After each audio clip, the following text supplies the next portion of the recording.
कृष्ण हरे राम राम राम हरे हरे। हरे कृष्णा। मैं पुनः आप सब लोगों को स्वागत करता हूँ ये जो 18 दिवसीय भगवद गीता लेवल 1 कोर्स के लिए, और आज का चौथा दिन में स्पेशली जो दिव्य ज्ञान ट्रांसडेंटल नॉलेज के हम आरम्भ करने वाले हैं। तो काफ़ी दिन से 3 दिन से आप लोग इतना उत्साहपूर्वक कर रहे हो प्रोग्राम्स, तो इसलिए हम बहुत आभारी हैं। और काफ़ी कुछ टेक्निकल इश्यूज भी था, तो आज हम कोशिश किए हैं इसको सेट करने के लिए। तो कुछ भी आपको साउंड का इशू है वगैरह तो आप लोग जरूर मैसेज कर सकते हैं, तो हम लोग। हरे कृष्णा। तो मैं आज आरंभ करने से पहले एक छोटा सा स्टोरी बोलूँगा आप लोगों को। एक बार ये ग्रैंडसन एंड ग्रैंडफादर, दादा और पोता का एक स्टोरी है। एक बार तो पोता जो छोटा बच्चा है डेली देखता था कि दादाजी मेरा गीता डेली पढ़ रहे हैं और काफी श्लोक भी याद किए हुए हैं और सुंदर व्याख्या करते हैं। लेकिन दादा को देख के इनमें भी काफी अच्छा प्रेरणा मिल रहा था। छोटा बच्चा था, बोल रहा था मैं भी गीता पढ़ूंगा, कोशिश करता था श्लोक याद करने के लिए, लेकिन याद नहीं होता था कभी कभी। तो परेशान होकर एक दिन जाकर दादा को पूछता है कि दादाजी मेरे से याद नहीं होता है, तो फिर क्या करना चाहिए? तो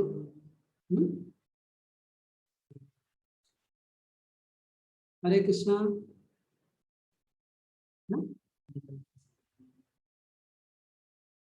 एक मिनट, अगर आप लोग आवाज का कमी, am I still audible properly?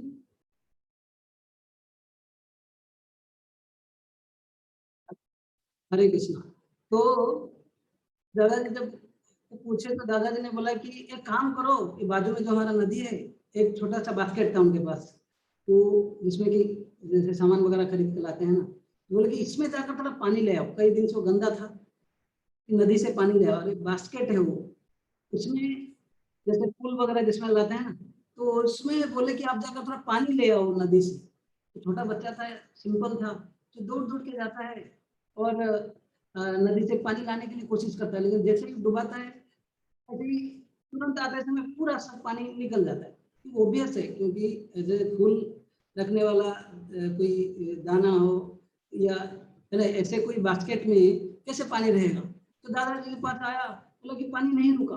दादाजी ने बोले देखो फिर से जाओ, फिर से गए। ऐसे 4 5 7 बार हो जाने के बाद बिल्कुल फ्रस्ट्रेट हो गया, आकर बोले दादाजी इसमें तो पानी आ ही नहीं सकता। फिर दादाजी बोले कि एक लास्ट ट्राई मार लो, जाओ। तो फिर से जाता है दौड़ दौड़ के, बिल्कुल पूर्ण भरोसा के साथ इस बार तो कुछ कर लूंगा सोच के, लेकिन जाकर आता है फिर भी पानी नहीं रहता है। तो दादाजी के पास आकर बास्केट को फेंक देता है, बोलता है कि पानी इसमें कभी नहीं आ सकता। लेकिन दादाजी ने बोला कि अभी आप ये बास्केट को देखो, कुछ समय पहले ये देखो कहीं कोने में गिरा हुआ था, ये काला था बिल्कुल, लेकिन अभी देख लो अभी कितना साफ हो गया है। आप पानी लाने की जो कोशिश किया बार बार, इसमें ये इतना साफ हो गया। तो हालांकि आप पानी नहीं ले पाए मतलब, लेकिन ये बास्केट की कोशिश किया, ये साफ हो गया। तो इसी प्रकार उन्होंने बोला कि हालांकि कभी कभार हम लोग कोशिश करते हैं गीता का श्लोक पूरा याद कर लें, या पूरा बिल्कुल जो गीता का पूरा एक बाई मतलब श्लोक बाई श्लोक का अर्थ पूरा ध्यान से पूरा सब सिक्वेंशियली समझ लें।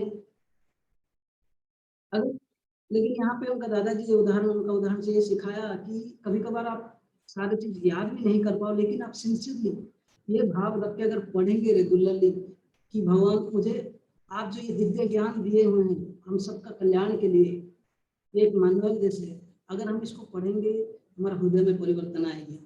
हालांकि श्लोक याद करे नहीं करे, ऐसे कई पंडित हैं बोलते हैं हमको 700 श्लोक याद है, ऊपर से लिख रहे साइड में, जहां से भी बोलेंगे आप श्लोक बोल देंगे, लेकिन क्या उन्होंने अपने जीवन में कुछ उतारा है? ऐसे कई लोग काफी घमंडी है। तो विद्या ददाती विनय, जो विद्या जो है एक आदमी को नम्रता, जो विनय का भाव देता है। तो ये बेसिक स्टोरी से हम लोग आगे बढ़ते हैं। तो पिछले 2-3 दिन से हम लोग जो चर्चा कर रहे हैं गीता का प्रथम अध्याय में वार के लिए, युद्ध के लिए सेटिंग हो गया, प्रॉब्लम डेफिनेशन हो गया। अभी सेकंड अध्याय में भगवान ने इतना सारे चीज बता दिए अर्जुन को, कि अर्जुन को कंफ्यूजन हुआ। तो सेकंड अध्याय में कर्म योग, फिर भगवान ने निष्काम कर्म योग के बारे में बोला, फिर बुद्धि योग, ज्ञान योग, सारे चीज बोल दिया था अर्जुन को।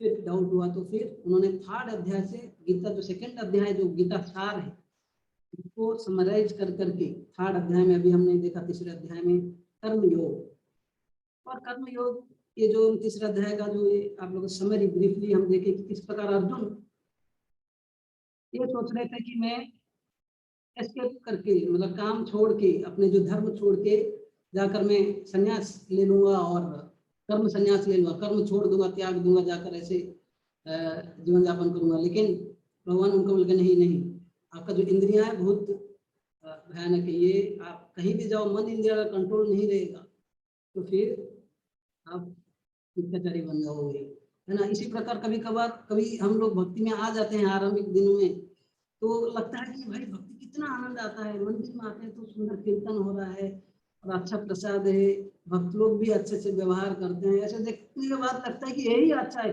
बाहर में जाए पढ़ाई। कई स्टूडेंट्स तो बोलते हैं कि प्रभु जी नहीं पढ़ना है, अभी हमको बस यही करना है, ये हुए। तो अर्जुन का ये मेंटालिटी जो इनएक्शन, कार्य नहीं करना चाहते, अपने कर्म नहीं करना चाहते, भक्ति को एक माध्यम दिखा के, भक्ति के बहाना में अपना जो भौतिक जगत में जो कष्ट है, वैसे हमारे लिए प्रैक्टिकल एप्लीकेशन है, अभी तो हम कल फ्लो समझे, लेकिन ये प्रैक्टिकल एप्लीकेशन है कि ऐसे भक्ति को एक सामने रख के हम इधर कष्ट हो या लेजीनेस की वजह से अपने कार्य जो कर्म स्वधर्म से पीछे नहीं हटना चाहिए। फिर भगवान उनको रेकमेंड करते हैं, अगर आप निष्काम कर्म योग, कर्म भाव से अगर कर्म नहीं कर पा रहे हो, फिर कर्म कांड, यानी आपका फल के लिए आशा भी रहे, फिर भी आप यज्ञ भगवान के प्रसन्नता के लिए करिए। तो ये जो रंग्स ऑफ लैडर, जो एक लैडर में कुछ स्टेप्स है, तो हमने बताया कि इससे कर्म कांड से पहले जो सब लोग कर्मी, मतलब अपना ही एंजॉयमेंट, इंद्रिय तृप्ति चाहता है, हाँ? और वो किसी को मानता नहीं, कोई शास्त्र कुछ नहीं मानता है, ना देवी देवता वेद शास्त्र कुछ नहीं मानता है। ऐसे लोगों को जो मैं कल बोलता पशु के समान इंद्रिय भोग में लगे रहते, धर्म क्या अधर्म क्या सोचते नहीं। लेकिन कर्म कांड में जैसे अर्जुन को बोले आप देवी देवताओं का प्रसन्न करो यज्ञ के द्वारा, और वैसे अगर प्रसन्न करेंगे वो लोग जो हमारे लिए जो नेसेसिटीज, जो जरूरत है वो सब पहुंचाएंगे। जैसे इंद्रदेव हमारे लिए बारिश देते हैं, वायु पवन देव वायु देते हैं, ऐसे हर सब देंगे। तो लेकिन क्योंकि आप यज्ञ कर रहे हैं, ये सब देवी देवता भगवान से सब कुछ लाते हैं। फाइनली यज्ञ मतलब यज्ञ वही विष्णु, यज्ञ का अर्थ विष्णु, भगवान विष्णु की प्रसन्नता के लिए होता है। तो वो है कर्मकांड। जैसे मैं छोटा बच्चा का उदाहरण दे रहा था, वो चॉकलेट चोरी करके खाएगा तो उसका दांत खराब होगा, लेकिन मम्मी के हाथ से खाएगा तो रेगुलेट होगा, उसका चॉकलेट भी मिलेगा, उसको थोड़ा रेगुलेटेड होगा और तबीयत अच्छा रहेगा लॉन्ग टर्म के लिए। तो ये कर्म कांड, कर्मी मतलब जो कि भोग करता है बिना रूल्स रेगुलेशन से, बिना अथॉरिटी के। इन कर्म कांड में वेद और देवी देवताओं को क्योंकि मानता है, उसका हृदय शुद्धि होता है, भगवान धीरे धीरे प्रसन्न होते हैं, तो फिर वो योग हो जाता है, भगवान से जब जुड़ जाता है उसको कर्म योग। एक है स्वकाम और एक निष्काम। ये कर्म योग में जो आरंभिक दिनों में थोड़ा उसका फिर भी फल के प्रति आशा रहता है, लेकिन बाद में बिल्कुल वो निष्काम भाव से बोलता है बिल्कुल भगवान का सेवा करूंगा। जैसे हमारे मंदिर में भी कई लोग आते हैं, हमारे मंदिर में अकाउंट्स सर्विस रहता है, किचन सर्विसेज रहता है, और कुछ जैसे स्टॉल संभालना, लोगों को कुछ प्रसाद वितरण करना, दिन भर कई लोग आकर काम करते हैं, मतलब सेवा करते हैं, सुबह आते हैं शाम को जाते हैं, लेकिन 1 रुपया भी मंदिर से नहीं लेते हैं। बोलते कि नहीं नहीं प्रभु जी अभी हो गया, अभी हम केवल, लेकिन उनको बोलोगे आप सब छोड़ के आ जाओ, लेकिन उसमें उनको तकलीफ है। तो कर्म योग और भक्ति योग में कोई अंतर नहीं है।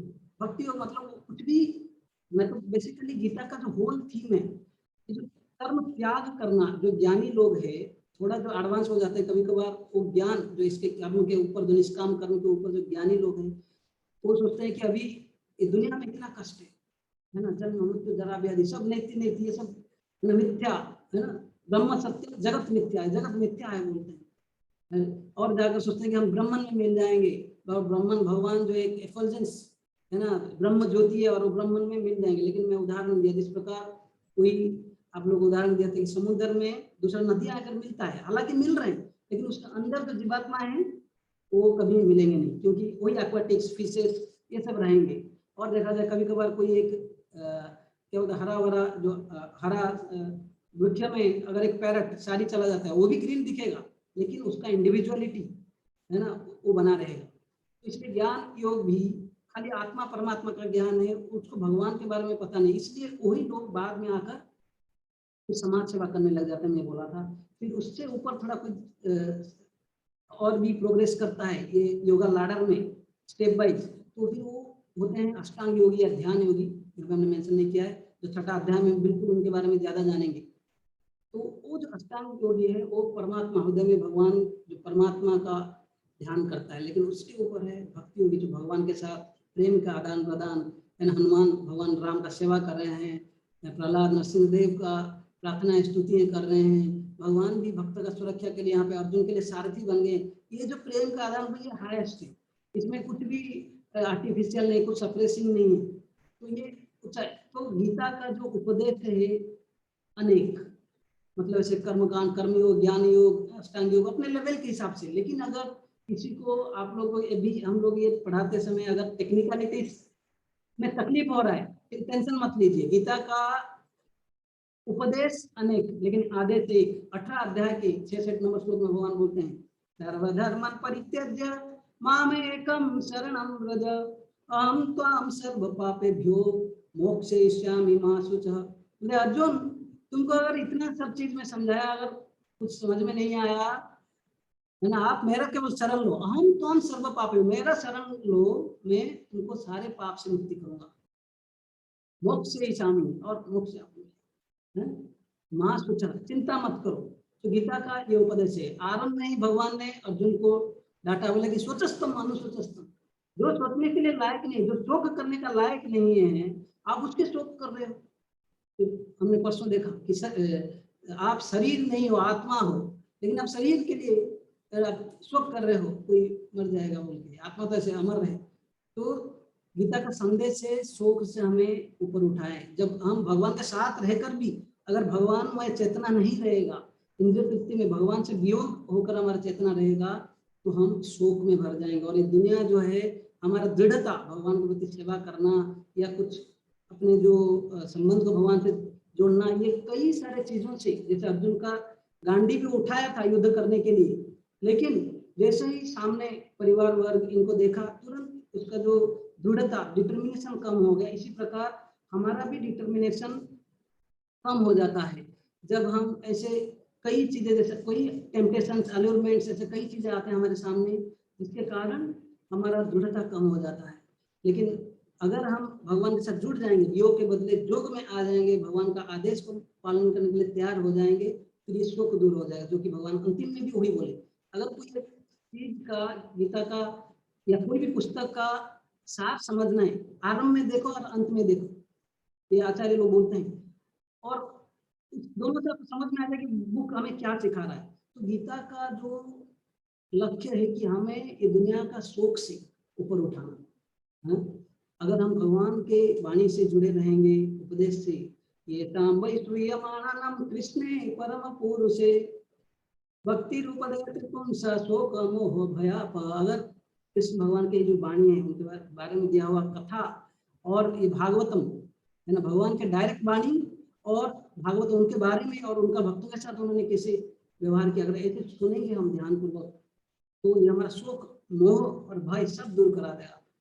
फिर हमने देखा कि अर्जुन बोलेंगे मैं बहुत क्वालिफाइड हूँ, लेकिन भगवान बोले कि आप उदाहरण प्रस्तुत करो, एग्जाम्पलरी कर्मयोगी है ना, उदाहरण प्रस्तुत करो, आप अपने कर्म से आगे मत जाओ। फिर भगवान ने उनको बोला कि ये जो काम है ये हमारा शत्रु है, हर समय के नित्य शत्रु है, इसको जीतो। और कैसे जीतो? पहले तो बोले कि आप इंद्रियों को थोड़ा कंट्रोल करो आरंभ में, क्योंकि इंद्रिय जो है सबसे आगे, अभी out of sight out of mind. आप जिस जगह पे आप जाने थे, अभी कोई अगर शराबी बोलता है कि मैं आज से व्रत लेता हूँ, कभी शराब नहीं पीऊंगा, लेकिन अगर दोस्तों के साथ फिर कोई शराब का जो दुकान में जाता है, तो क्या लग रहा है वो कंट्रोल कर पाएगा? नहीं। अगर वो अच्छी संगति में आ गया, वही जगह पे नहीं जाएगा। तो इसका मतलब इंद्रियों को पहले कंट्रोल करो। फिर भगवान बोले कि अगर बुद्धि जो सारथी है, मन जो सारे इंद्रियों को जुड़ा है, लेकिन बुद्धि सारथी है, तो आप बुद्धि को जो है स्ट्रॉन्ग करिए। जैसे अर्जुन ने अपने सारथी, जो सारथी के जगह पे भगवान को डाल दे, इसी प्रकार हम अपने जो जीवन का सारथी जो बुद्धि, तो इसमें अगर आध्यात्मिक बुद्धि एवं बुद्धि परम बुद्धा, बोले कि अगर आध्यात्मिक बुद्धि ट्रांसेंडेंटल नॉलेज दिव्य ज्ञान अगर हमारा बुद्धि के जगह पे डाल दे, तो फिर हम ऐसे जो ये जो जन शत्रु महाबाहु, ये जो काम जो हर एक जीवात्मा का शत्रु है, कोई हम जो चीज करना नहीं चाहते हैं, जानते ही ये गलती है, लेकिन जबरदस्ती ऐसे कोई चीज हमें फोर्सफुली जैसे लेकर डाल रहा है, तो वो है जैसे काम पहले, फिर वो काम जो कामना है जब पूर्ण नहीं होता है, फिर क्रोध बन जाता है, फिर एक बार क्रोध हो गया बिल्कुल जो बुद्धिनाश स्मृति भ्रंशा बुद्धिनाश, फिर बुद्धिनाश प्रणश्यति, हम कहीं गलत कर बैठते हैं। तो क्योंकि तीसरा अध्याय स्मान तो होता है, और भगवान अभी बुद्धि,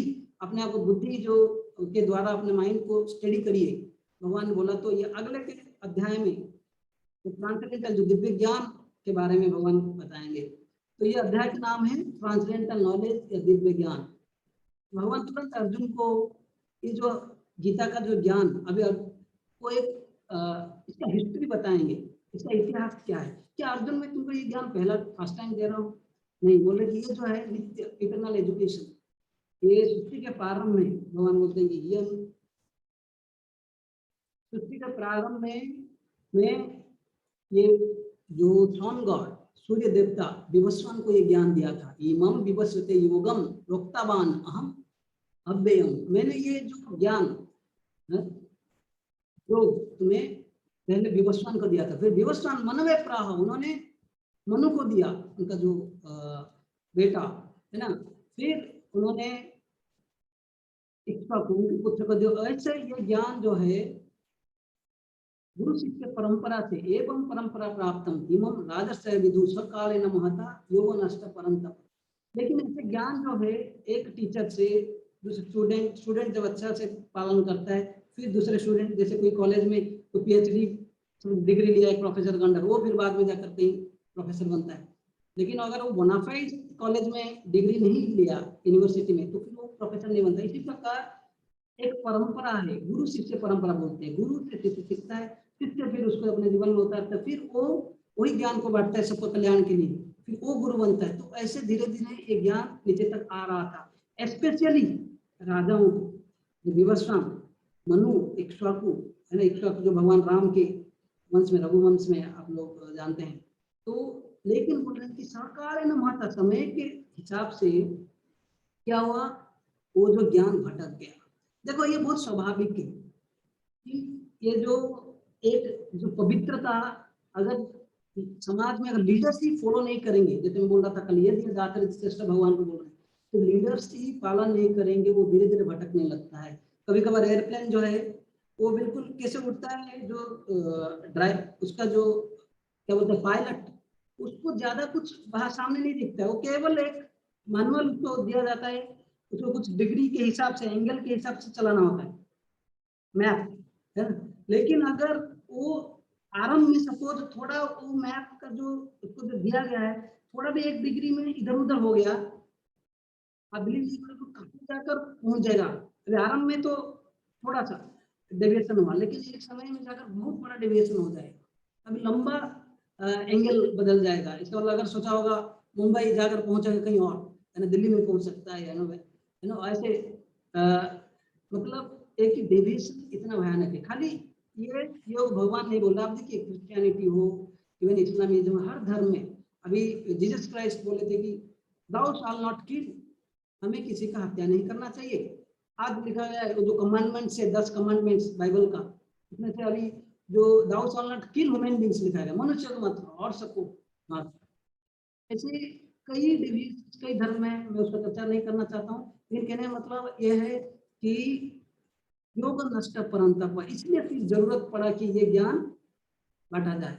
और आप यहाँ पे देख रहे हैं वैदिक हमारा सभ्यता में 4 गुरु शिष्य परंपरा, 4 यूनिवर्सिटी, एक जो हम यूनिवर्सिटी में टीचर्स हैं और बुक्स और फिर स्टूडेंट्स जाकर ज्ञान लेते हैं।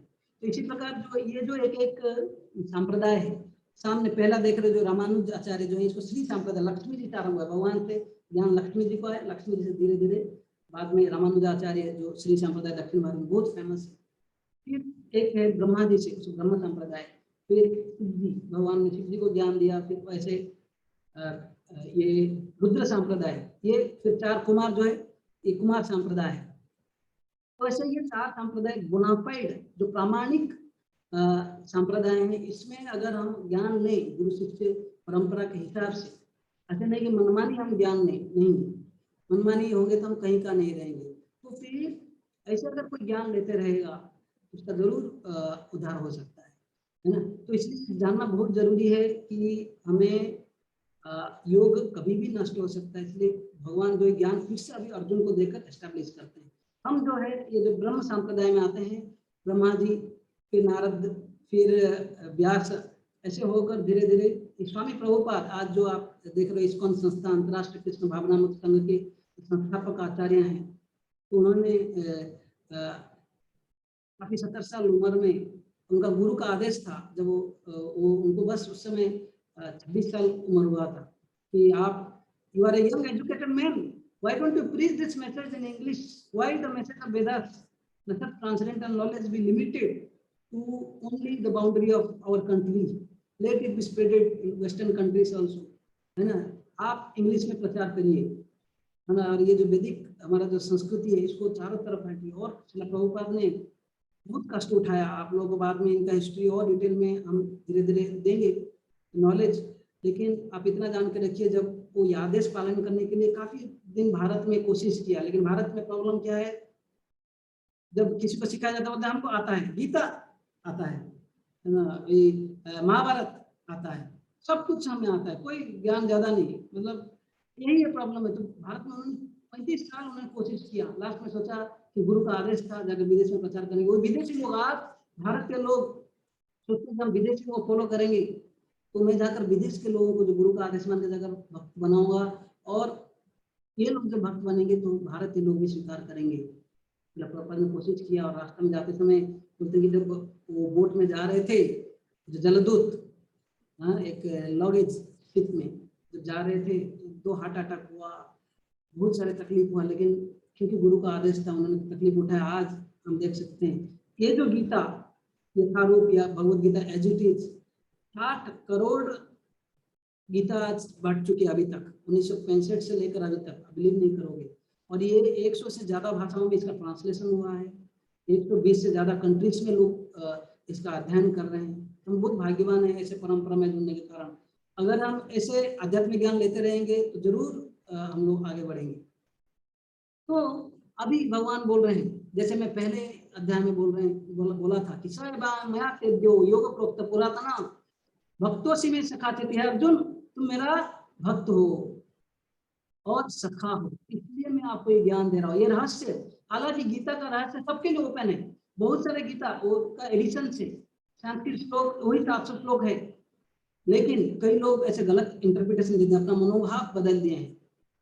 मानिए आप अगर एक फॉरेन जगह पे हो और आपको कुछ नहीं समझ में आ रहा हो, है ना, और एक कोई आदमी आपका हर चीज को वहां से ट्रांसलेट कर रहा है आपको, अगर वो कुछ बोल रहा है, एक जो मीडियम वाला आदमी जो मध्यम है वो ट्रांसलेट करके आपको बता रहा है कि ये ऐसा है, ये ऐसा है।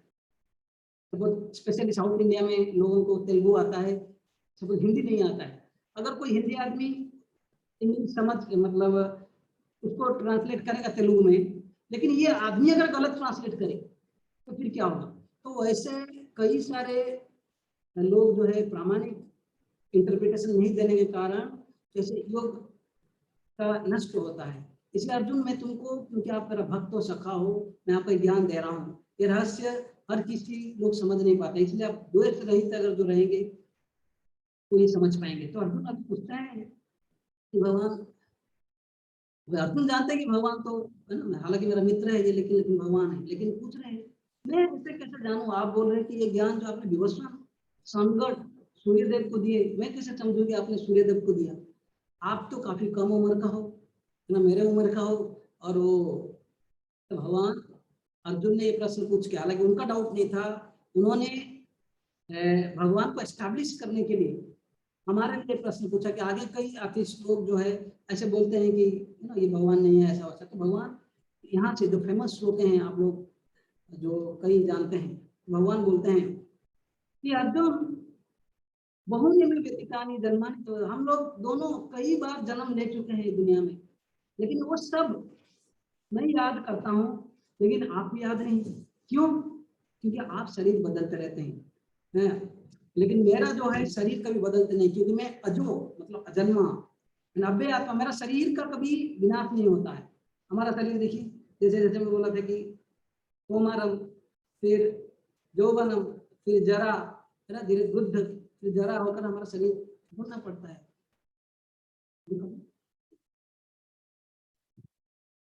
तो बोले कि भगवान यहाँ पे बोल रहे हैं कि क्योंकि मैं शरीर नहीं बदलता, मैं अपने जो अंतरंग शक्ति के द्वारा संभवामी आत्म माया में यहाँ आता हूँ, तो मेरा क्योंकि शरीर नहीं बदलता है तो मैं सब कुछ याद रखता हूँ। तो ये कंडीशन है, हम क्यों भूल जाते हैं? क्योंकि हम शरीर बदल रहे हैं। क्योंकि भगवान जो है वही सच्चिदानंद रूप में, जिस प्रकार कोई जेल में, अभी जेल में प्राइम मिनिस्टर आ गए, अभी प्राइम मिनिस्टर आ गए मतलब ये नहीं कि प्राइम मिनिस्टर एक हमारे जैसे कोई क्रिमिनल हो गया। अगर कोई क्रिमिनल सोच ले कि प्राइम मिनिस्टर क्रिमिनल हो गया, वो गलत भाव है कि नहीं? तो भगवान और हम में ये अंतर है। तो यहाँ पे भगवान बोल रहे हैं कि सब मेरा जो है, क्योंकि शरीर में बदलता नहीं हूँ, मैं अजन्मा हूँ, इसे बोल के भगवान बोल रहे हैं कि एस्टैब्लिश कर रहे हैं कि तुम भूल जाते लेकिन मैं नहीं भूलता अर्जुन। तो वास्तविक भगवान, जब कोई आदमी, बड़ा आदमी अपने बारे में बोले, उससे अच्छा और कौन बोल सकता है? तो अर्जुन ने ये प्रश्न पूछ के कि आप जूनियर मेरे साथ का हो, विभूषण आपसे सीनियर है, ये प्रश्न पूछ के अर्जुन ने भगवान को अच्छा मौका दिया जो अपने बारे में बोल रहे हैं। और आप देख सकते हैं शुक्र का शरीर में भी आए भगवान, इतना उनका सुगंधित उनके शरीर से स्मेल आ रहा था। और जब बोलते हैं कि देवी देवता लोग वैसे, तो पानी जब थोड़ा छिड़क के उनके ऊपर गिरा तो समझ गए कि भगवान है। वैसे भगवान वामन शरीर में आए, नरसिंह देव के रूप में आए, मत्स्य रूप में आए। हालांकि मत्स्य और शुक्र, ये शरीर उतना दिव्य मतलब लगता है कि बहुत गंदा शरीर, लेकिन भगवान का बहुत दिव्य था। देखिए, भगवान जब जन्म लेते हैं वैसे ही अपने जो पीताम्बर, भगवान स्माइल हंस हंस के सारे बिल्कुल कपड़ों के साथ, गहनों के साथ जन्म हुए थे, लेकिन हम लोग जो जन्म आते हैं ऐसे रोते हैं। तो ये फर्क है। अभी भगवान बोलते हैं यदा यदा ही धर्मस्य ग्लानिर्भवति भारत अभ्युत्थानमधर्मस्य तदात्मानं सृजामि अहम्। जब जब ये संसार में अधर्म बढ़ जाता है, धर्म का ग्लानि होता है, तब सृजामि अहम्, मैं स्वयं आता हूँ, जन्म लेता हूँ, है ना। उन्होंने जबकि गर्भ से आए और संसार के धर्म का संस्थापन, धर्म का ग्लानि होता है, दो प्रकार का धर्म का ग्लानि होता है। एक है लोग आध्यात्मिक लक्ष्य को भूल जाते हैं, केवल इंद्रिय तृप्ति में लग जाते हैं। दूसरा है राक्षस लोग भक्तों को परेशान करते हैं, जैसे रावण, कंस, हिरण्यकशिपु, तब जाकर भगवान आ जाते हैं। अब कोई पूछ सकता है कि भगवान के जो भक्त लोग तो अपने धर्म को एस्टेब्लिश करने के लिए सक्षम है, फिर भगवान बोलते हैं कि नहीं, तो मैं आता हूँ भक्तों को आनंद देने के लिए। परित्राणाय साधूनाम विनाशाय च दुष्कृतम, विनाशाय च दुष्कृतम। दुष्कृति लोग, राक्षस लोग को मारना ये दूसरा है, लेकिन मेरा प्रथम लक्ष्य क्या है? पहला लक्ष्य है कि परित्राणाय साधूनाम, भक्तों को जो टेंशन से, जो एंग्जाइटी से, जो कष्ट दूर करने के लिए भगवान ने जन्म लिया, देवकी वसुदेव को उद्धार करने के लिए। इतने कष्ट से, जो कंस का कष्ट से, ना कि कंस को मारने के लिए। कंस को मारना है, अगर ऐसे ही कुछ कोरोना आ जाता भी मार सकता था, क्योंकि भगवान सबके हृदय में परमात्मा के रूप में बैठ गए हैं। अगर परमात्मा ऐसे निकल जाएंगे तो आत्मा भी निकले चला जाएगा, फिर मर जाएगा, है ना। तो भगवान को किसी को विनाश करने के लिए, क्योंकि प्रकृति ऑलरेडी बहुत स्ट्रांग है, त्रिशूल, दुर्गा देवी त्रिशूल लेकर बैठी है, एक साथ में होलसेल कभी सुनामी कर देती है, कभी होलसेल, कभी कोरोना कर देती है। तो भगवान का पहला लक्ष्य बोलते हैं कि मैं साधुओं को आनंद देने के लिए आता हूँ, और फिर धर्म संस्थापना और विनाशाय च दुष्कृतम, ये भी साथ साथ हो जाता है। और हर युग में मैं ऐसा आता हूँ, तो भगवान का ऐसे अगर कोई गुण लीला ये सब अगर अच्छा से समझ जाए, जन्म कर्म ये दिव्य बोल के कोई समझ जाए, तो उनको भी ये शरीर में, ये दुनिया में बार बार जन्म नहीं लेना पड़ेगा। पुनर्जन्म नहीं थी, है ना, पुनर्जन्म उनको फिर लेना नहीं, क्योंकि जन्म मतलब आपको फिर कुमार, यौवन, जरा, व्याधि, फिर डेथ, ये सारे चीजें हैं, ये कष्ट है। तो इसलिए भगवान बोलते हैं अगर आप मेरा जन्म कर्म, आप देख रहे हैं यहाँ पे जैसे जेल में भगवान जन्म हुए, बिल्कुल प्रज्वलित हो गया, है ना, लाइट एफल्जेंस। भगवान पहले विश्व में 4 हाथ में आए, फिर बाद में छोटा बालक हो गए देवकी माता के रिक्वेस्ट से। और ऐसे कोई भगवान का जन्म कर्म को समझ लेगा तो उसका भगवान के प्रति प्रेम बढ़ेगा। बोलते हैं कि mores of Krishna love Krishna, भगवान को समझ लेते हैं, भगवान को प्रेम करने लग जाते हैं। देखो भगवान कितना सुंदर लीला है, जसोदा माई है भगवान को, भगवान जो है इनका दिव्य लीला है, अपने मुख में उन्होंने सारा ब्रह्मांड दिखाया है और अर्जुन को विश्व रूप दिखाया। और देखेंगे कि जो भगवान राम के लीला में भगवान ने ऐसे आंख में गुस्से होकर समुद्र को देखा तो तपतपाने लगा है, मतलब जैसे गर्म होने लगा। आप अगर अपने आंख में देखो अच्छा होगा कुछ? अच्छा नहीं होगा, क्योंकि भगवान का शरीर दिव्य है। तो ऐसे कोई समझ जाता है तो उसका क्या होता है, उद्धार हो जाता है, उसका पुनर्जन्म नहीं होता और भगवान को तो प्रेम बढ़ता है। लेकिन अगर कोई ये वित्त ये राग भय क्रोध में है तो वो भगवान के प्रति क्या बोलते हैं प्रेम नहीं बढ़ेगा उसका, और ये दुनिया में रहेगा। देखो राग मतलब तो बोलता कि मैं इंद्र तृप्ति करूंगा, बस धामधनी फोटो में देख सकते। अब भय क्योंकि दुनिया में देखता है कि हालांकि हम संबंधियों के साथ अच्छा रिलेशनशिप्स ऐसे रखना चाहते हैं, लेकिन वो संबंध बीच में टूट जाता है। बॉस के साथ रिलेशन कई चिल्लाते रहते हैं, कभी कभी अपने जो आजू बाजू में पड़ोसियों के साथ हमारा एनिमिटी आ जाता है, भाई भाई में भी लड़ झगड़ लेते हैं। तो ऐसे दुनिया का जो क्या बोलते हैं इतना झंझट से वो बहुत परेशान हो गया, भय हो गया उसको। अगर बोला जाता है कि आप मृत्यु के बाद फिर आपको एक इंडिविजुअल शरीर मिलेगा, आप भगवान के साथ आप एक आदमी ही रहोगे ऐसे वहां पे भी, तो उसको आइडेंटिटी नहीं चाहिए भाई, मैं जाकर ब्रह्म ज्योति में मिल जाना चाहता हूँ, ऐसे ज्ञानी टाइप का। तो भय दुनिया से बहुत परेशान हो गए। लेकिन क्रोध जो है बोलते हैं बहुत सारा फिलोसफी है, खुद कंट्राडिक्टिंग है, ये सारे धर्म का इतना सारा क्या है। तो वैसे लोग भी बिल्कुल सुनना ही नहीं चाहेंगे, अपना ही ओपिनियन बोलना चाहेंगे है? तो इसी प्रकार लोग जो है भगवान के प्रति प्रेम नहीं उनका नहीं रहेगा। अदरवाइज भगवान बोलते बहुत ज्ञान तपस्या पूर्णता मत भाव, अगर ऐसे बहुत लोग मेरे प्रति उनका जो प्रेम बढ़ा और वो मेरे धाम आ गए। तभी ये बोलने के बाद भगवान अभी कोई बोल सकता है ठीक है आपका भक्त लोग आपको प्रेम करते हैं तो आपको पूरा समझ जाएंगे, लेकिन क्या दूसरों का क्या है? तो फिर भगवान बोलते हैं यहाँ पे हम देखेंगे कि दूसरों के बारे में कि दूसरे जो कर्मी ज्ञानी योगी इनको कैसे भगवान आदान प्रदान करते हैं। तो ये जो do all paths lead to same goal. फिर हम देखेंगे ये तीन concept, sexual understanding, accurate understanding, ये तीन चीज हम देखेंगे। क्या सारे जो अनेक दूसरे मार्ग के लोग हैं क्या इनके प्रति भी भगवान कुछ आदान प्रदान करते हैं? अगर ऐसे भगवान के पास अगर सब कुछ सब लोग भगवान अगर सबके प्रति आदान प्रदान अच्छे से करते हैं, फिर लोग दूसरों के पास क्यों जाते हैं, देवी देवताओं के पास? और फिर भगवान क्या कुछ पार्शलिटी करते हैं? है क्या सिस्टम वगैरह है, जन्म अभी कर्म से बंधन होता है लेकिन ज्ञान और भक्ति से लोगों का उद्धार होता है। तो क्या है ये तीन हम प्रश्न का जवाब देखेंगे अभी। ये यथामाम प्रपद्यन्ते बोलते जो जिस प्रकार मेरा शरण लेता है वैसे मैं उसको फल देता हूँ। मनुष्य मनो वर्तमान वर्तते मनुष्य पार्थ, मेरा जो हर कोई मेरे को ही शरण मेरा फॉलो करते हैं, लेकिन उनके शरण के हिसाब से कैसे मेरा किसी मूड से मेरा शरण लेते हैं। बोलते ये यथामाम प्रपद्यन्ते, प्रपन्न मतलब मेरे को कैसे शरण लेते। जैसे ध्रुव महाराज का उदाहरण ले लीजिए, छोटा बालक, इन्होंने आशा किया था कि मुझे एक ऐसे राज्य चाहिए, मेरा grandfather great grandfather Brahma ji से भी बड़ा राज्य चाहिए, तो भगवान उनको प्रदान किया। आज भी देखते हैं है कि नहीं। तो ऐसे जो भी जो ज्ञानी लोग चाहते हैं ब्रह्म ज्योति में जाना चाहते हैं, भगवान उनको भेज देते हैं वहां पे। अगर कोई कर्मकांडी व्यवस्था में कोई अगर भोग एंजॉयमेंट करे भगवान उसको भी देते हैं। योगी जो परमात्मा हृदय में दर्शन करना तो भगवान उनको वैसे दर्शन भी देते हैं, है ना।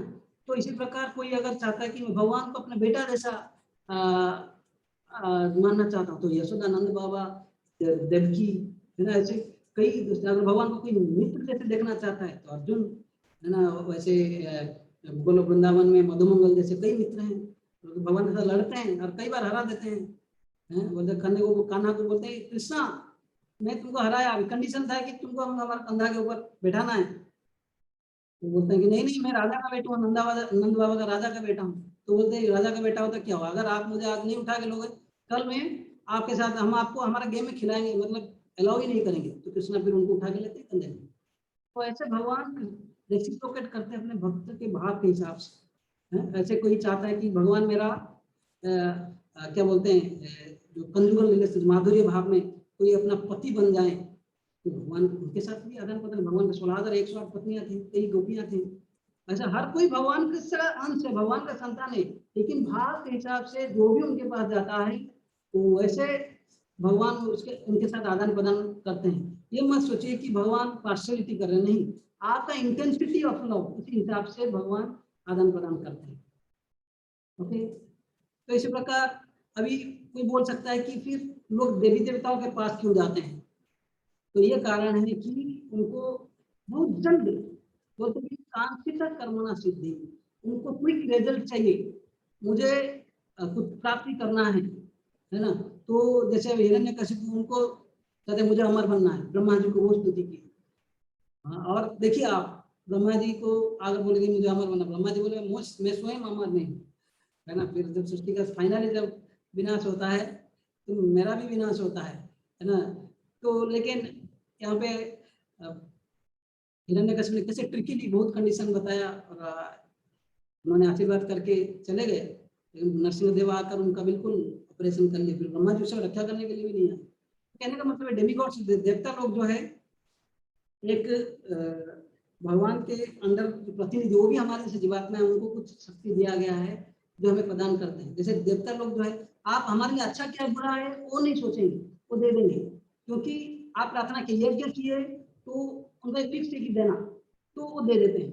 इस प्रकार अगर आप मम्मी मदर के पास जाओगे, माँ के पास जाओगे, बोलोगे कि मुझे गुलाब जामुन खाना है, तो माँ खुद बनाएगी या बोलेगी मैं अच्छा फ्रेश जाकर दुकान से लेकर आऊंगा। लेकिन आप कहीं बाहर दुकान से, रास्ता में, सड़क में ऐसे कुछ दुकान है जहाँ पे बहुत सारा मक्खी बैठा हुआ है, वहां से भी खरीद लोगे, उसको बस आप पैसा दिए और वो तुरंत दे देगा, वो सोचेगा नहीं कि अच्छा क्या है उसके लिए, बुरा क्या है ना।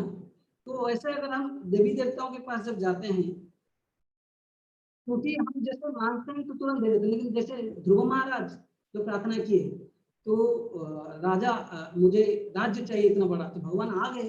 अभी ध्रुव महाराज बोल रहे हैं कि भगवान मुझे कुछ राज्य वगैरह नहीं चाहिए, क्योंकि मैं कांच का टुकड़ा ढूंढ रहा था, प्राचन विचित्रमय अति दिव्य रत्न, एक दिव्य रत्न मुझे मिल गया, आप मिल गए, मुझे कुछ और मतलब राज्य वाज्य कुछ नहीं चाहिए।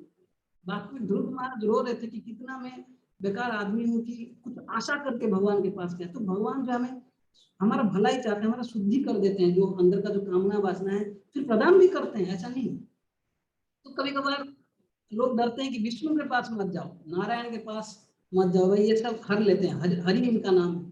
लेकिन आप बिलीव नहीं करोगे, हरि का दो प्रोमिनेंट अर्थ है, शास्त्र बोलता है कि हरि मतलब द सर्व अमंगल हारी, जो हमारे सब अमंगल हार लेते हैं, वैसे हरि है। और दूसरा है हमारा जो सारे जो पाप, इसको भी हर लेते हैं। तो ये भगवान हरि का अर्थ है। तो लोग ऐसे शॉर्टकट मारना चाहते हैं, तो देवी देवता है हमारे अच्छा के लिए ही जो मतलब हमको देते हैं, लेकिन ये सोचते नहीं कि आगे जाकर इसको अगर ज्यादा धन दौलत देगा तो भगवान को भूल जाएगा, ऐसा सोचते नहीं। ठीक है, तो अभी कोई बोल सकता है फिर ये चार जो वर्ण क्यों बनाया गया, चतुर्वर्ण माया सृष्टम, भगवान ने जो चार वर्ण, चार आश्रम ये बनाया, जो भगवान बोलते हैं ऐसा नहीं कि कर्म से हम कर्मी, मतलब जो कर्म से बंधन होगा और ज्ञान और भक्ति में लोगों का उद्धार, जो लिबरेशन मोक्ष होगा, ऐसा बात नहीं है। लोगों का इच्छा के हिसाब से, गुण और कर्म के जो स्वभाव के हिसाब से उन लोगों को जो वर्क मिलता है। अभी देखिए, जैसे मैं कल बोल रहा था, कहीं एक जगह पे देखिए कुछ बच्चे बहुत इंटरेस्टेड है रीडिंग में, कोई बच्चे मैनेजमेंट में इंटरेस्टेड है, कोई बच्चे जो है बिजनेस मेंटालिटी का। कभी कभार छोटे बच्चे हैं, अगर फर्स्ट टाइम कुछ पेन आया, अगर बिजनेस घर का एक हमारा प्रभु जी बोल रहे थे, उनका दोस्त था, वो बिजनेस मतलब फैमिली से था, अपना दुकान था उसका, एक पेन लाकर 2 रुपए में बेच रहा था, और उस समय वो नया जो पेन आया था सब लोग खरीदते उससे। बाद में पता चला कि वो उसका एक्चुअल रेट जो है 1 रुपया था। वो ऐसा है कि कुछ लोग का मेंटालिटी जहाँ पे देखेंगे बिजनेस माइंडेड लोग, वहाँ पे पैसा देखेंगे। तो ऐसे ये जो गुण और कर्म से, ये जन्म कर्म से नहीं, बाद में क्या हुआ, ये एक्सप्लॉइटेटिव मतलब शोषण करने लगे थे ब्राह्मण, क्षत्रिय, वैश्य, शूद्र, ये जन्म से नहीं। वास्तविक अगर कोई मतलब ऐसे नीचे क्या बोलते हैं कि शूद्र परिवार से जन्म होते भी कोई ब्राह्मण हो सकता है। ऐसे जैसे आप देखते हैं दासी पुत्र जो विदुर ना, बड़े संस्कृत है, क्योंकि भागवत में कई वर्ण है उनका। तो ऐसे हम गुण और कर्म के हिसाब से भगवान ने ये बनाया। अगर कोई बोल सकता है कि क्या ये आप भी क्षत्रिय घर में जन्म लिए थे, क्या आप क्षत्रिय हैं? अच्छा, भगवान देखो वैसे जैसे पहले ग्वाल वाल थे, अभी क्षत्रिय बन गए, क्या आप ऐसा है? आप भी इसमें आते हैं? भगवान बोलते नहीं, इसके ऊपर तस्य कर्तराम अपिमाम विद्या कर्तराम, मैं इसके ऊपर हूँ। हाँ, भगवान बोलते ये दुनिया का जो कर्म है, न मामे कर्माणि लिम्पन्ति न मे कर्म फलस्पृहा, ना मुझे कोई फल का आशा है, ना कर्म मुझे बांध सकता है। तो इसलिए आप अगर ऐसे कोई जानता है, इतिमाम यो अभिजाना, जैसे भी कोई दूसरे लोग जानते हैं, वो भी कर्म का बंधन में बन जाते हैं। इसलिए पहले जमाने में कई लोग मेरा ये स्वभाव जान गए कि मेरे बारे में, मेरे जो कर्म और जो जन्म, इसके बारे में जान के कई लोग उद्धार हो चुके हैं, उनको मोक्ष प्राप्त किए हैं, मेरे स्वभाव प्राप्त किए हैं, जन्म मृत्यु चक्र से बाहर आ चुके हैं। आप भी वैसे फॉलो करो। अर्जुन को यहाँ पे आदेश दे रहे हैं कि कई लोग उद्धार हो चुके हैं, आप भी वैसे उन लोगों को फॉलो करो। और अर्जुन को बोलेंगे आप इंडिपेंडेंटली काम करने के लिए मत कोशिश करो, ऐसे काम करो जिससे कि आप ये जो फल, जो कर्म का फल से बंधन से ऊपर उठोगे, है ना। तो ये कि तो यहाँ पे भगवान बोल रहे हैं कि कैसे बंधन से उठोगे, तो ऐसे कर्म अगर हम करेंगे, this is for removing reactions. तो रिएक्शंस के ऊपर, मतलब जो कर्म का जो फल से कैसे ऊपर उठेंगे। बोलने की जो, क्योंकि आप अगर इंडिपेंडेंटली किसी के अंडर काम नहीं करोगे, किसी को फॉलो नहीं करोगे, तो प्रॉब्लम क्या होगा कि जो कर्म का जो विधि है, बहुत बोलते हैं कि गहना कर्मणो विधि, बहुत कॉम्प्लेक्स है इसको समझना। कभी कभार वो वही कार्य करते हैं, किसी को मैं डांट दिया वो सहन कर लेता है, कभी कभार किसी को डांट देंगे, कभी 4-5 आपको उल्टा डांट भी पड़ेगा, मार भी पड़ सकता है। तो कर्म किसका फल क्या आएगा बहुत कॉम्प्लिकेटेड है समझना। इसको भगवान बोले कर्म गहना, गहना कर्मणो गति।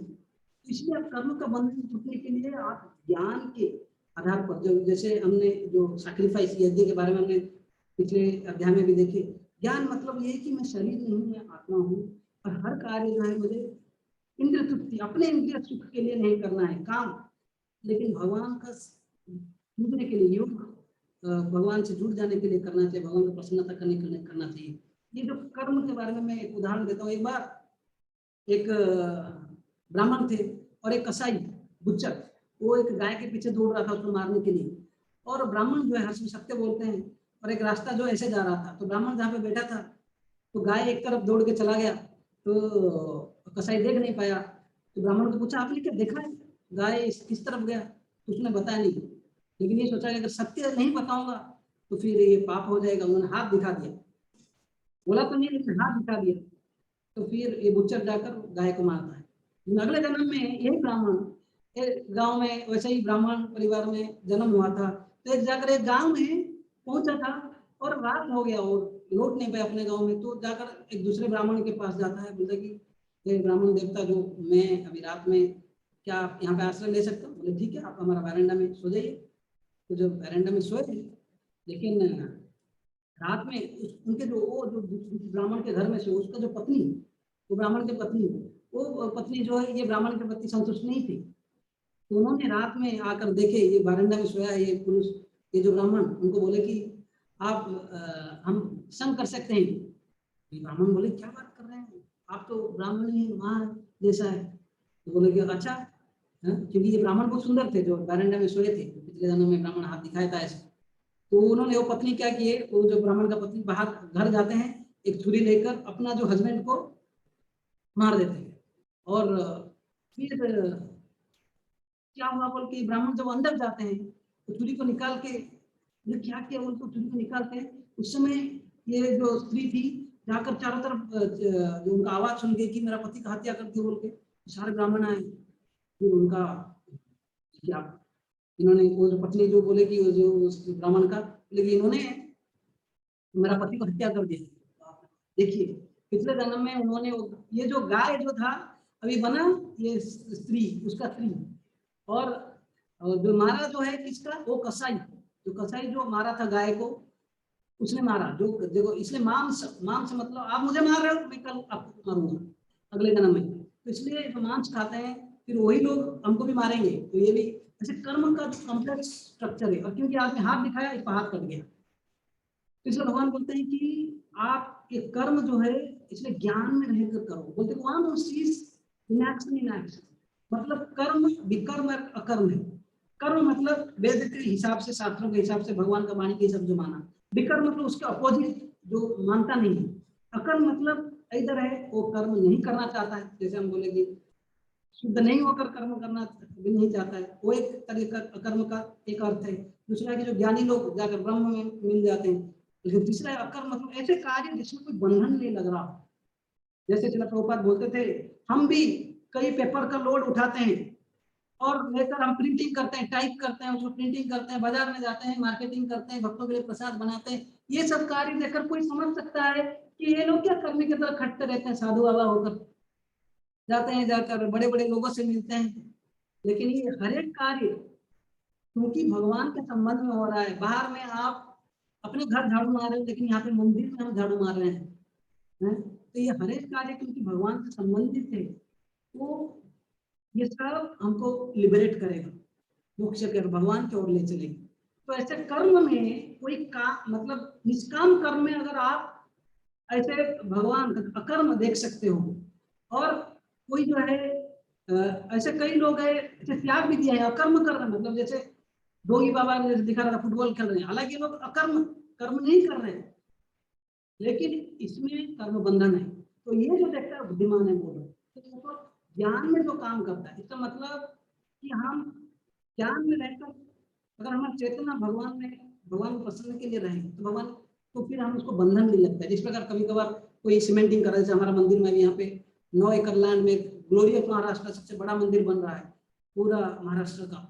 तो यहाँ पे कोई अगर वॉल अगर एक बना रहा है, कंस्ट्रक्शन कर रहा है, उसको कोई पूछता है कि आप क्या कर रहे हैं, बोला कि बस मैं ईंट डाल रहा हूँ वॉल के ऊपर, तो दूसरा बोला कि मैं घर बना रहा हूँ, तीसरा वाला आदमी बोलेगा कि मैं मंदिर बना रहा हूँ। तो ये आदमी क्योंकि मंदिर बनाने के लिए सोच रहा है, भगवान के प्रसन्नता के लिए, खुशी के लिए कर रहा है, इसको बंधन नहीं मिलेगा, इनको ज्यादा फल मिलेगा, ये सबको फल मिलेगा लेकिन इसको ज्यादा इसका प्रकृति मिलेगी। तो इसी प्रकार अगर कोई काम करेगा वो बंधन नहीं मिलेगा, बोल रहे रिमूविंग रिएक्शंस। हाँ, तो ये जो पॉइंट है, थर्ड पॉइंट थोड़ा आगे स्लाइड आ गया, तो ये तो जैसे मैं उदाहरण दिया था, कैशियर अगर काम करता है बैंक में, लाखों का भी चैनल ये करता है, तो फिर उसको बंधन नहीं लगता, लेकिन उसमें से कुछ रुपया अगर उठा के लेता है बंधन लग जाता है। और फिर जैसे सोल्जर, मैं कल बोला था गवर्नमेंट के अंडर युद्ध करेगा तो फिर कुछ नहीं, लेकिन परिवार वालों के से युद्ध मतलब शूट कर लेगा तो फिर उसको जेल जाना पड़ेगा। इसी प्रकार भगवान बोलेंगे अर्जुन तुम मेरे प्रसन्नता के लिए करो, है ना। तो यहाँ पे बोलने की जो हमारा कर्म के हिसाब से हमको फल मिलता है, ये मत सोचो कि अरे क्या करूं प्रभु जी, मैं ऐसा कर्म कर लिया, ये हमारा भाग्य में था, हम ऐसे कर्म किया, ऐसा नहीं। कर्म हम बदल सकते हैं लेकिन कर्म का फल नहीं बदल सकते। एक बार कोई एक स्वामी जी को पूछा कि Swami ji who are you to stop me from smoking drinking, मेरा इच्छा। उन्होंने बोला yes you are free to do whatever you want but you are not free from its consequence.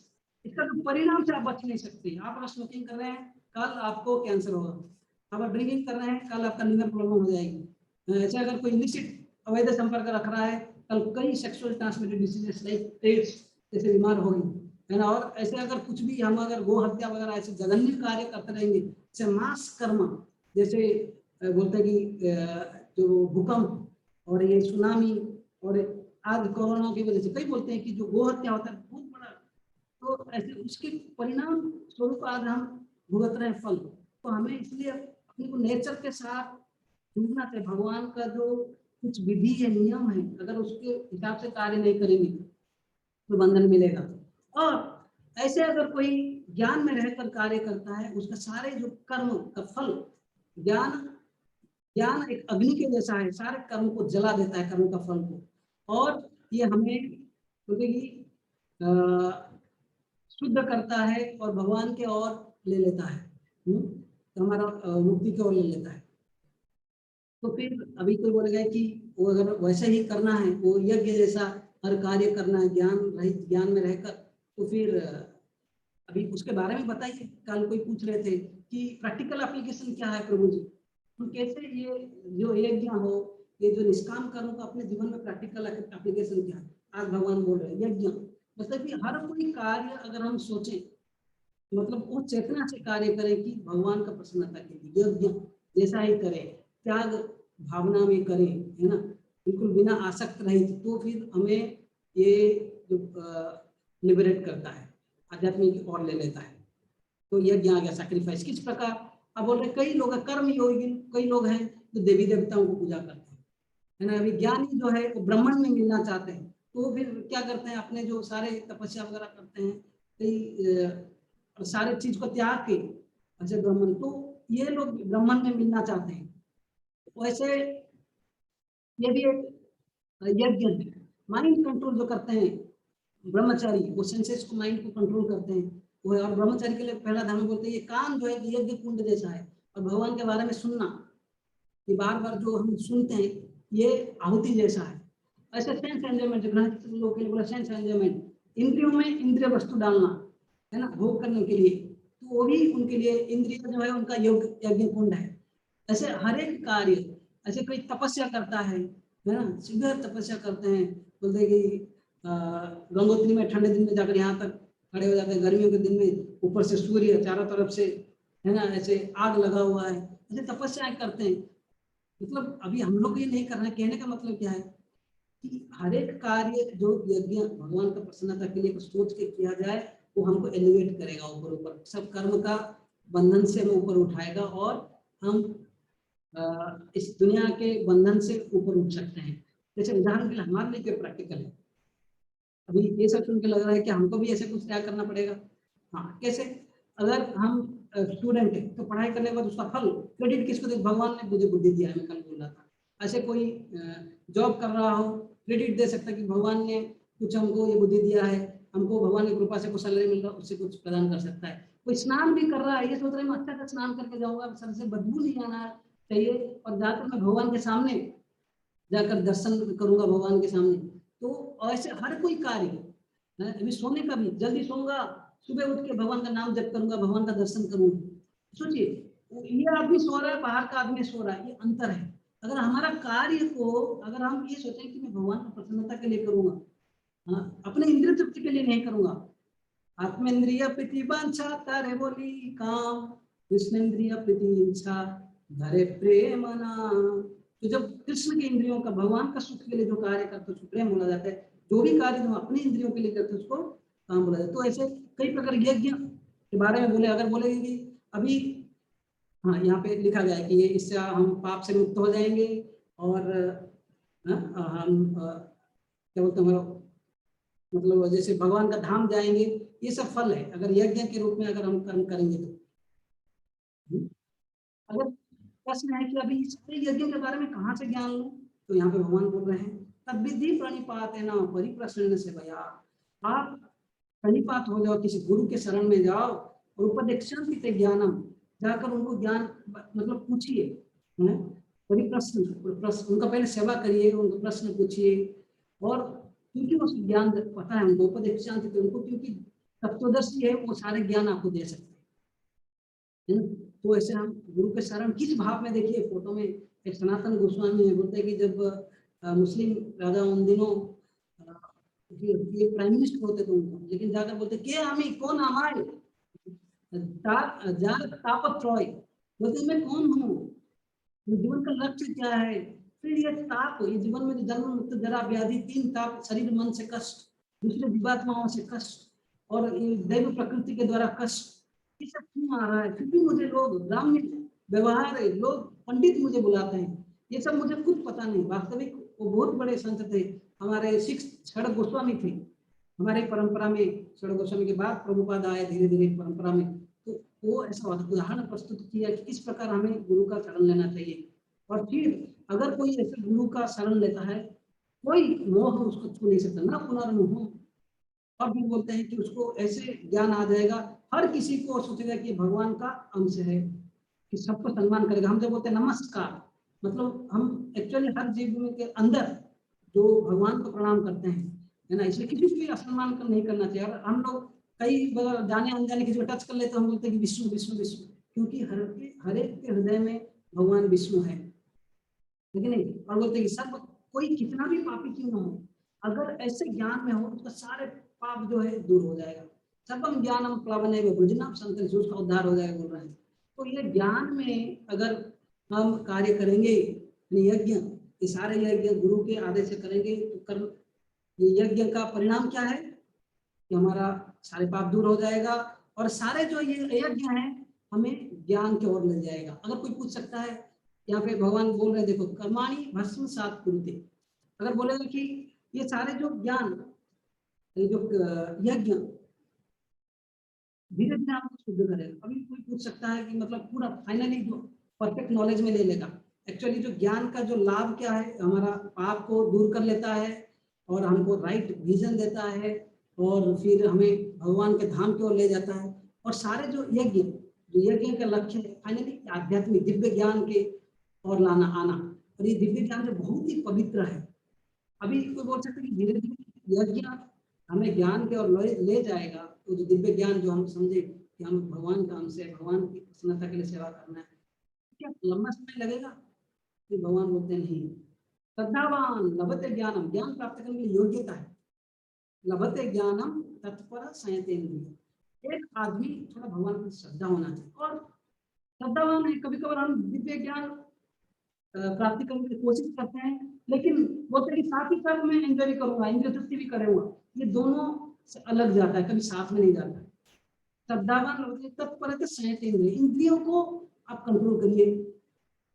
ऐसे आदमी जो अपनी श्रद्धा के पूर्वक इंद्रियों को कंट्रोल कर रहा है, मतलब भगवान की श्रद्धा में आ रहा है, इंद्रियों को कंट्रोल कर रहा है और ये आध्यात्मिक नॉलेज के प्रति डेडिकेटेड है प्राप्ति करने के लिए, तो बोलते हैं कि ऐसे आदमी ज्ञानम लब्ध्वा, प्राप्ति होता है फिर पराम शांति, बिल्कुल परफेक्ट जीवन का जो असली शांति प्राप्त है। और चिरेण अधिगच्छति, ज्यादा लंबा समय नहीं लगेगा अर्जुन, भगवान बोल रहे हैं।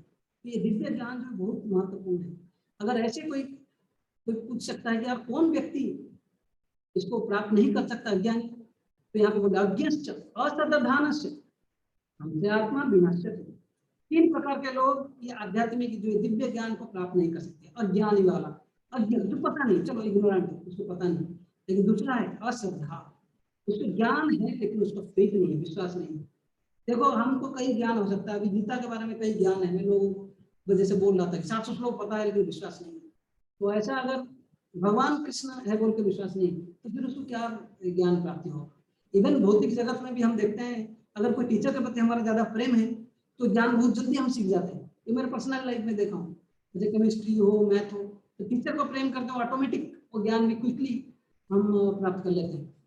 बोलते कि एक अज्ञानी, दूसरा है ज्ञान हो लेकिन अश्रद्धालु, ये भी नहीं सीख सकता। लेकिन सबसे खतरनाक है बोलते संशय आत्मा विनश्यति, ये संशय आत्मा वाला जो आदमी है हर समय डाउट करता है, इसको ज्ञान है सही है लेकिन सोच रहा है मेरे लिए काम करेगा कि नहीं। डॉक्टर ने मेडिसिन दिया, श्रद्धापूर्वक ले लो, विश्वास करके बीमारी ठीक हो जाएगा। अब बोलोगे ये लाल कलर का मेडिसिन मुझे क्यों दिया, उसको क्यों काला कलर का दिया, अगर डाउट करेगा तो ही कैनॉट टेक। तो फिर बोलते कि ना सुखम हमसे आत्मा विनश्यति, ना लोक, ना ये लोक में उसको मतलब सुख मिलेगा, ना अन्य लोग, ना परो दूसरे लोक में, परलोक में। तो ऐसे भगवान बोलने के बाद फिर अर्जुन को बोलते हैं कि अर्जुन, इसलिए आप जो है योग संन्यास कर्मणा, आप जो है कर्म फल रहित, हालांकि डायरेक्टली बोल रहे हैं कि कर्म संन्यास ले लो, नहीं, इसमें जो अर्जुन का भाव है कि भगवान बार बार बोल रहे हैं कि कर्म करो लेकिन ज्ञान में रहकर, यज्ञ धीरे धीरे करो भगवान की प्रसन्नता के लिए। तो बोले कर्म फल को त्यागो, लेकिन अर्जुन जो ये समझेंगे कि कर्म ही त्याग, ये समझेंगे। कल फिर डाउट पूछेंगे तीसरे अध्याय में जैसे पूछे थे, बोलते ऐसे अगर आप कर्म त्याग करके करोगे आपको निबद्धति, आपको कोई कर्म का फल नहीं लगेगा, ना बंधन नहीं होगा। फिर बोलते हैं राइज एंड फाइट, तो उत्तिष्ठ भारत, युद्ध करो। तो यहाँ पे अध्याय समाप्त होता है दिव्य ज्ञान। और हमने ये अध्याय में यही सीखा कि इस प्रकार भगवान जब ये दुनिया में आते हैं, आकर अपने भक्तों को उद्धार करने के लिए आते हैं। और क्योंकि भगवान अपने जो शरीर बदलते नहीं, ये पूर्व जन्म, ये जन्म सब कुछ उनको याद रहता है, तो इसलिए भगवान भूलते नहीं। लेकिन हम साधारण जीवात्मा क्योंकि जन्म मृत्यु चक्र में बने जा रहे हैं तो हम बंधन में आ जाते हैं, हम भूल जाते हैं। तो अर्जुन ये प्रश्न पूछ के भगवान को एक अच्छा मौका दिया अपने बारे में बोलने के लिए। भगवान ने बताया मेरा जन्म कर्म दिव्य है, जो भी जानेगा उसका भी दुनिया के बंधन से छूट जाएगा। फिर भगवान ने जैसे मैं बोला कि कई अनेक पाथ है, लेकिन भगवान हर किसी को लेवल है अपने जो सौभाग्य के हिसाब से, उसके इच्छा के हिसाब से भगवान आदान प्रदान करते हैं। जैसे कोई डॉक्टर के पास जाओगे तो बीमारी है, उसके पास सपोज डिसेंट्री है, कोई मेडिसिन दी, और कोई बोला बुखार है, दूसरा मेडिसिन दिया। अगर ये दोनों कंपटीशन करें, मेरे को ऐसा मेडिसिन, उसको ऐसा मेडिसिन, पता नहीं। जो जैसे भाव से अगर हम शुद्ध होकर भगवान को चाहेंगे कि मुझे बेटा जैसे चाहिए, तो भगवान वैसे मिल जाएंगे। तो ऐसे फिर देवी देवताओं के बारे में बोले, फिर भगवान बोलते हैं कि कर्म करो लेकिन ज्ञान में रहकर। मैं बोला प्रैक्टिकली कैसे हम हर एक कार्य को भगवान की सेवा में लगा सकते हैं। और यज्ञ का लक्ष्य है दिव्य ज्ञान में आना, और उसके लिए योग्यता क्या है? योग्यता क्या है? श्रद्धा, श्रद्धा और इंद्रियों को बस में रखेंगे, और श्रद्धा पूर्वक ज्ञान के प्रति अगर हमारा डेडिकेशन रहेगा तो ज्ञान प्राप्त कर पाएंगे, जीवन में असली सुख शांति प्राप्त करेंगे। हरे कृष्ण। बहुत बहुत धन्यवाद, बहुत धैर्यपूर्वक आपने सुना। इसका कोई प्रश्न?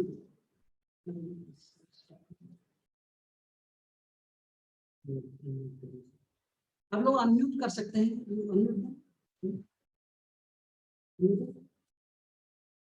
इसका कोई प्रश्न है तो आप लोग पूछ सकते हैं। और जैसे मैं बोल रहा था कि लिंक जा रहा है, तो मुझे लगा कि आज सब लोग को। हरे कृष्ण प्रभु जी।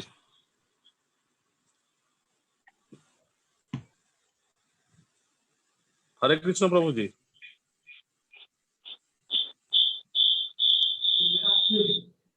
हाँ बोलिए। ओके, हरे कृष्ण प्रभु बोलिए। हेलो। हाँ हेलो, हरे कृष्ण प्रभु जी। ये मुझे बताइए। Hello hello. प्रभु जी, अगर हर बंदे को मोक्ष मिल जाएगा। हेलो। अगर हर बंदे को मोक्ष मिल जाएगा तो प्रभु वो संसार कैसे चलेगा फिर? आपको प्रश्न था ना, ऐसे कई लोग होता है ना, तो भगवान के लिए कोई असंभव नहीं है। सुनिए, अगर हर कोई, अच्छा बोलिए, जेल से सब लोग बाहर निकल जाएंगे, अच्छा है कि बुरा है?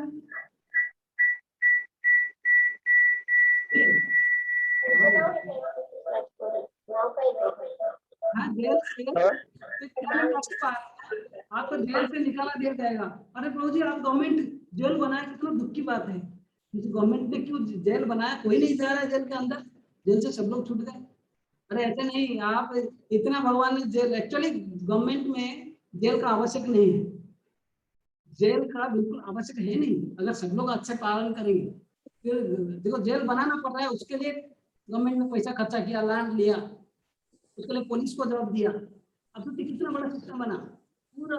और फिर वही जेल में जो लोग गवर्नमेंट का रूल पालन नहीं करते, उनके लिए खाना पीने का व्यवस्था। ऐसा नहीं कि कैदी को मारते हैं अंदर जाकर डालते नहीं, इतना भी तो नहीं। इसी प्रकार हम, क्योंकि भगवान को वियोग से, भगवान के द्वेष, राग द्वेष पूर्वक यहाँ पे भोग करने के, भगवान से द्वेष करके यहाँ आ गए हैं।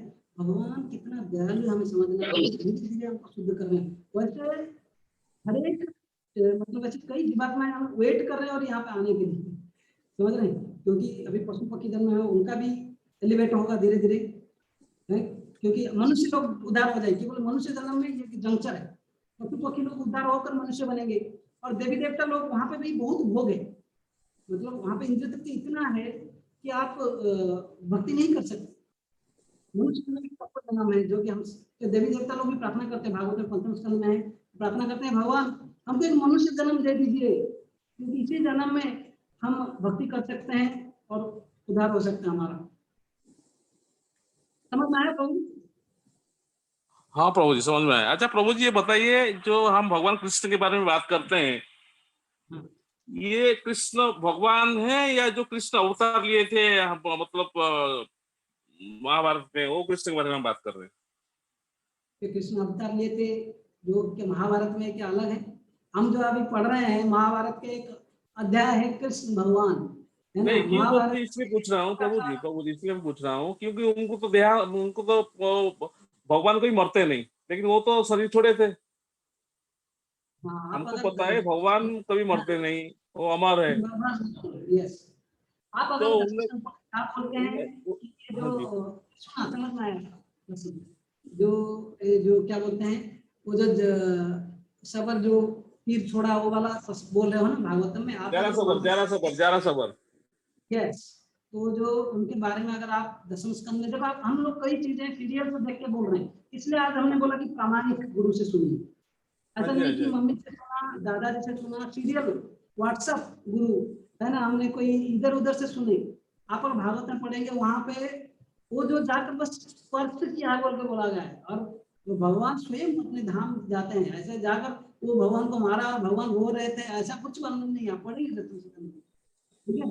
तो भगवान कृष्ण जो आए थे, आपने बोला, हालांकि वो दिखते हैं ऐसे, देखो युद्ध भूमि में भगवान का 125 साल उम्र हो गया था, लेकिन दिख रहे थे नवजौवन से।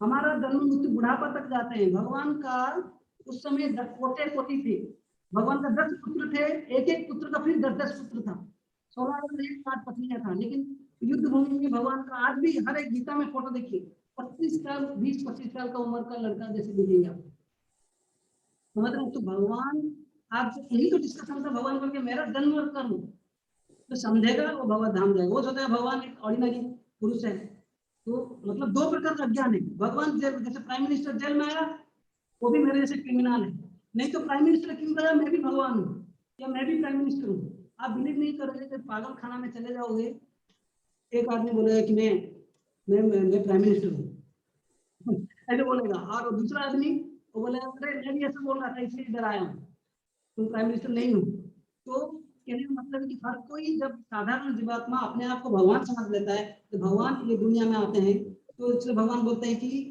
अवजानन्ति माम मूढ़ा मनुष्य तनु आश्रितम। मूढ़ लोग, जो मूर्ख लोग हैं, मुझे एक साधारण आदमी समझ लेते हैं। गीता में आगे आएगा, आप लोग सुनेंगे, लेकिन मैं बोल रहा हूँ कि आपका प्रश्न है, डाउट क्लियर किया गया, आपको मूर्ख नहीं बोल रहा हूँ मैं, कि गीता में भगवान ऐसे बोलते हैं, इसका अर्थ है कि हम लोग का एक कंसेप्ट जो गीता में आज भगवान बताए कि मैं हालांकि शरीर लेता हूँ, लेकिन अजन्मा अव्यय आत्मा, मेरा शरीर वही सच्चिदानंद रूप है।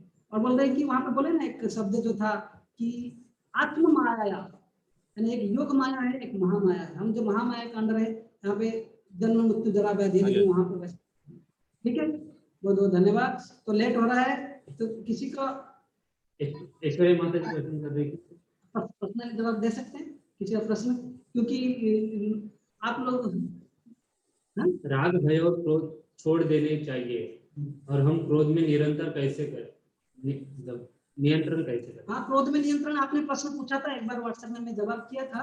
तो जैसे मैं बोला था कि क्रोध का नियंत्रण जो है, पहला है कि इसका परिणाम से देखना चाहिए, दूसरा है कि परिणाम हर समय भयावह है, लेकिन क्रोध हम तुरंत बिल्कुल नहीं छोड़ सकते, तो धीरे धीरे क्रोध को बोलते हैं कि भक्त जो हमें, अभी क्रोध को जैसे बोला हर चीज को भगवान का सलाम लगाना, क्रोध जो बोलते भक्त द्वेषी जन, जो भगवान और भक्तों को निंदा करता है, उसके ऊपर क्रोध लगाया जा सकता है। लेकिन फिर भी देखो, अर्जुन युद्ध किए और भीम सॉरी हनुमान भी युद्ध किए, और युद्ध जो हनुमान जब गुस्से होकर लंका को जला दिए प्रथम में, आरंभ में, बाद में आकर देखे कि सीता माता तो जल नहीं है,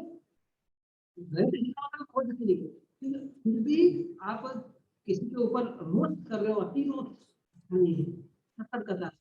और हमें, मैं बोल रहा हूँ कि भगवान को प्रार्थना करना चाहिए, और बोलते हैं कि क्रोध कैसे कम होगा, ये जो काम क्रोध लोभ ये सब खुद रिलेटेड है। काम जो है अपने इंद्रिय सुख चाहिए मुझे, अगर मेरा ये पूर्ण नहीं हो रहा है तो मैं क्या करूँगा, उसको बिल्कुल उसके ऊपर गुस्सा हो जाता हूँ।